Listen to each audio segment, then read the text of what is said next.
Solomon broke this news in the Hill where he was in contact with well, before beyond that point, not who he was in contact with, but he kind of makes this point that they found, I guess they were using the Freedom of Information Act, and they were able to find information showing that the Steele document, that they knew that Steele was essentially a political actor, and that Steele was trying to get that information out just before the election. Now, that's a bombshell because that gets across this notion that A, it's illegal. I mean, you have a FISA warrant. You kind of have to tell the FISA court judge that this guy's a political actor, and you know this guy's a political actor, and the information is out. Does that not indicate that there's, a little bit something more? What do you think the reasons for this? Like, do you think that this is really to cover up spying prior to this investigation, meaning the Obama administration was spying on the Trump administration in this case, and the Russia claim was used as a way to cover this up?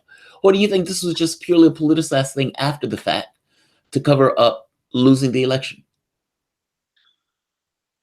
Well, I don't think the Obama administration, see, I don't have proof that Obama was involved in all this. I mean, I think Obama made some questionable decisions, but I mean, I don't mean to insinuate that, by the way. I didn't mean it just in those terms. I just meant that administration, there was some level of spying, or there were people who were in the FBI. The FBI under Obama's watch did spy on figures in the Trump campaign.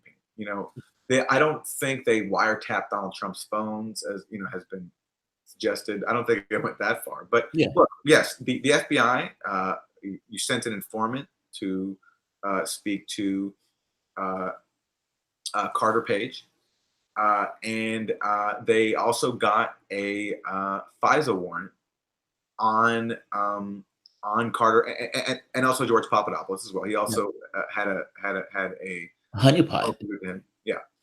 And they got a FISA warrant on Carter Page. And if you get a FISA warrant on Carter Page, then you do have a possible window into the Trump campaign, because and this is what's extraordinary. If the FISA warrant on Page has since been declassified, and it says in there that the FBI believes that Carter Page is coordinating between Moscow, the Kremlin, and the Trump campaign, and their top source for that is the Steele dossier. That's astonishing. This piece of garbage alleging a high-level conspiracy and blackmail relationship between Trump and the Kremlin. That's my point, though. But the fact that they knew in advance that Steele was trying to get this out into the public itself, I mean, that gets somewhat problematic. This is kind of why I asked this larger question of, what do you think the entire point of this? So what I think was going on is first of all, and just to finish the Steele piece. So basically, what's extraordinary also about that FISA application by the FBI is not only that they cited this Steele dossier, they sort of concealed the fact that it was paid for by the Democratic Party, by Trump's opponent. Now, they have a vague reference about this, this source might have a political interest in harming Trump, but they don't outright specify the source was a paid contractor for the Democratic Party, Trump's opponent. So they hid that fact from the surveillance court, which is just extraordinary. So what I think was going on, I think, what I know is this: Trump's candidacy spooked aspects of the U.S. elite.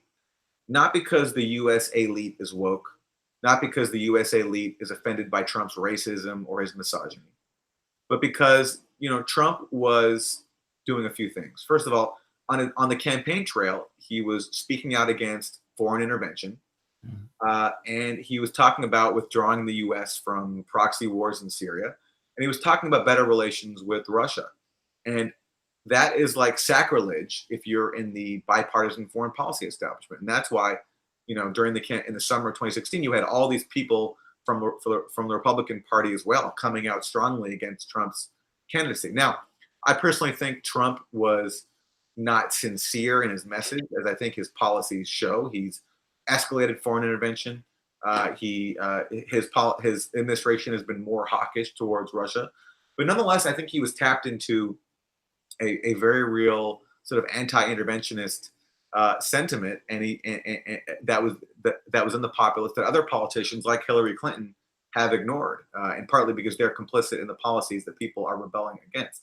So I think that freaked out people like John Brennan and Jim Comey and other members of the national security state, and they acted, I think, overzealously in response to that. And I think that ever since then, that has been a sort of that has continued. And in fact, Andrew McCabe admitted that this is in a crazy admission that in the spring of 2017, the FBI opened up a new counterintelligence investigation of Trump as a possible Russian agent, not based on having any evidence of any kind of secret contacts or anything, but because Trump wasn't criticized Vladimir Putin in public, and Trump was, saying nice things about Russia.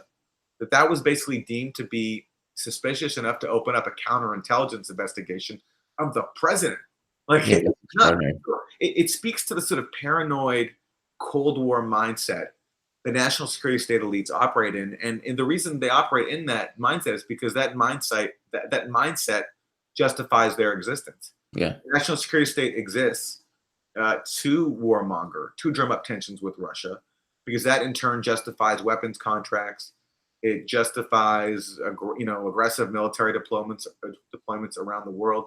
It justifies the salaries for people in think tanks and inside the intelligence agencies who are tasked with producing all these dire warnings about foreign threats, which is a very old racket going back forever. I mean, American history diverges in who is chosen to be the official enemy to justify the existence of the military-industrial complex. And right now, Russia is has been recast in that role after taking a back seat for a while. I mean, we remember when Obama mocked Mitt Romney for saying that Russia was our biggest geopolitical threat.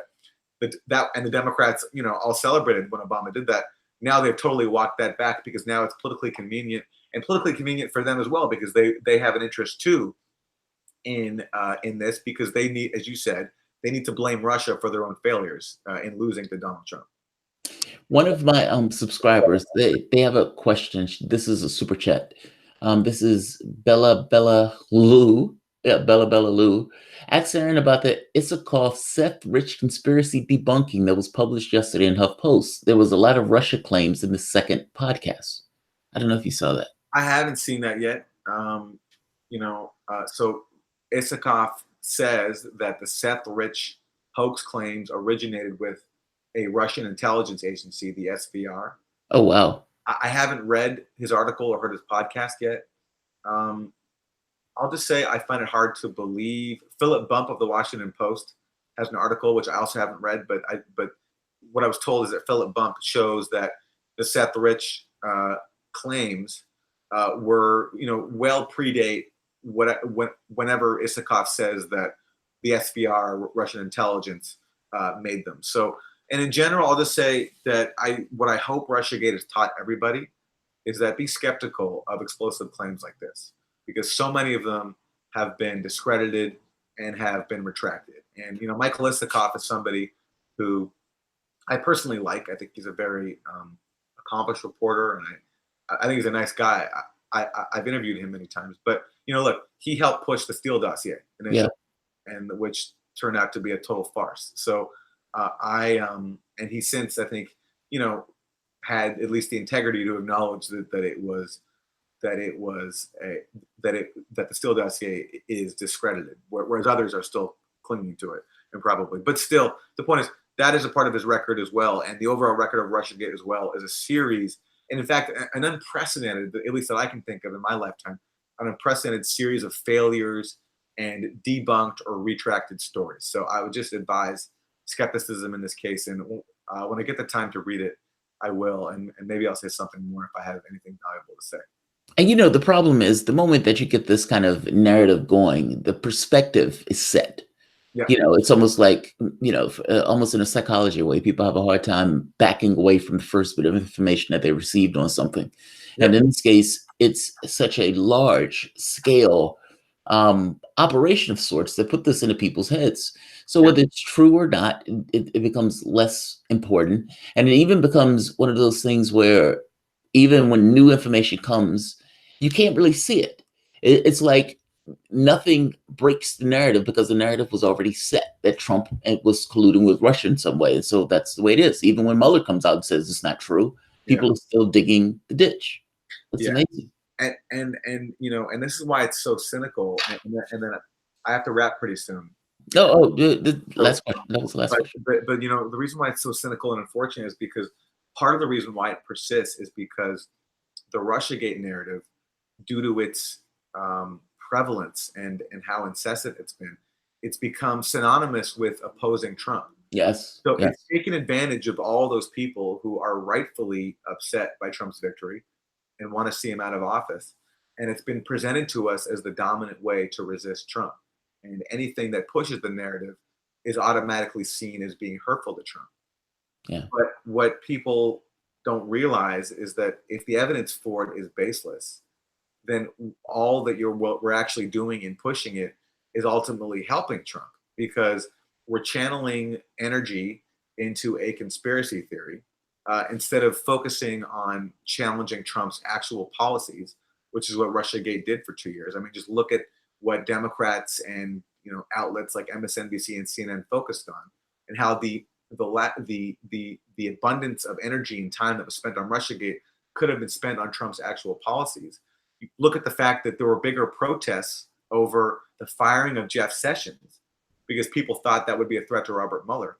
Bigger protests amongst liberals over that than about Trump's tax cuts Yeah. or about Trump's pulling out of the Iran nuclear deal or Trump pulling out of the Paris Climate Accords. So just look where liberal energies have been placed, which is in itself a huge gift to Trump. And it hands Trump another gift when ultimately the conspiracy theory collapsed, as inevitably it would. And now Trump is handed a further victory of exoneration. He can claim, this collusion thing that they talked about for 2 years. Well, there's no collusion, So it's given him so many gifts, and but unfortunately, people don't have the time to go through all the information and have to rely on what Rachel Maddow or the New York Times or the Washington Post or even many progressive outlets that drank the Kool-Aid, and there are many of them. Yeah. People who rely on them, they don't have the awareness and just enough information to know that what they're buying into actually ultimately is not only baseless, but is actually helping Trump. So that's why it's been so cynical, because it took advantage of those people who were very justifiably upset by Trump's victory and very much wanting to see him go. God, one last question. You're talking about TYT on that one because I saw you going debating Cenk Uygur. You were I'm making talking about everybody. I'm talking about TYT. I'm talking about the Intercept, pretty much with the exception of Glenn Greenwald and sometimes Jeremy Scahill. I'm talking about my former colleagues at Democracy Now, who I'm talking about some of my colleagues at The Nation magazine. I'm talking about Mother Jones. yeah, You know, yeah, uh, you know, definitely. everybody. Even at the Real News, there was some difficulty for me there as well in pushing back on this. So it's just like it became so overpowering, and it persuaded way too many smart people into I think losing their critical faculties on this one.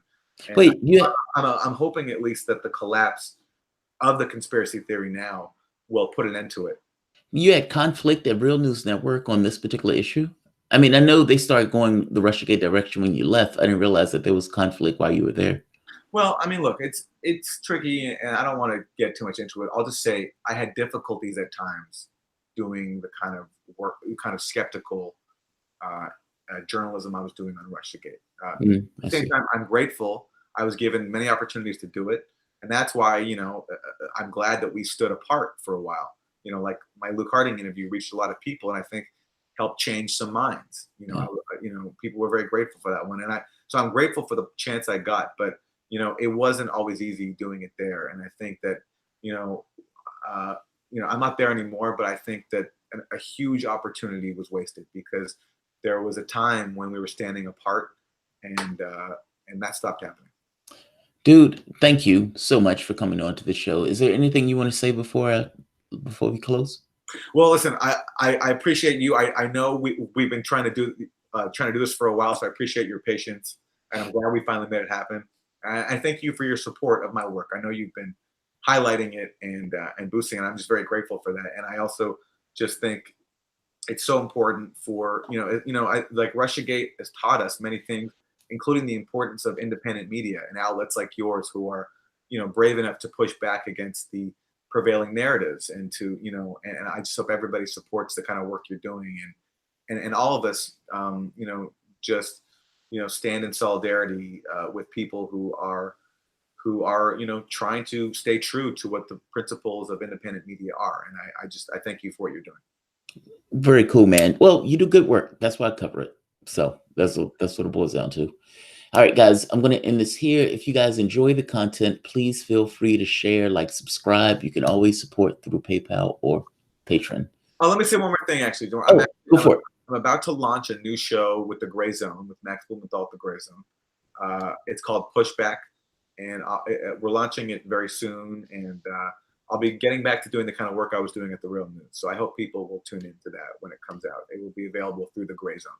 If you send me the link, I'll drop it at the bottom. I will. Very cool. Thanks all. Thank you. And we are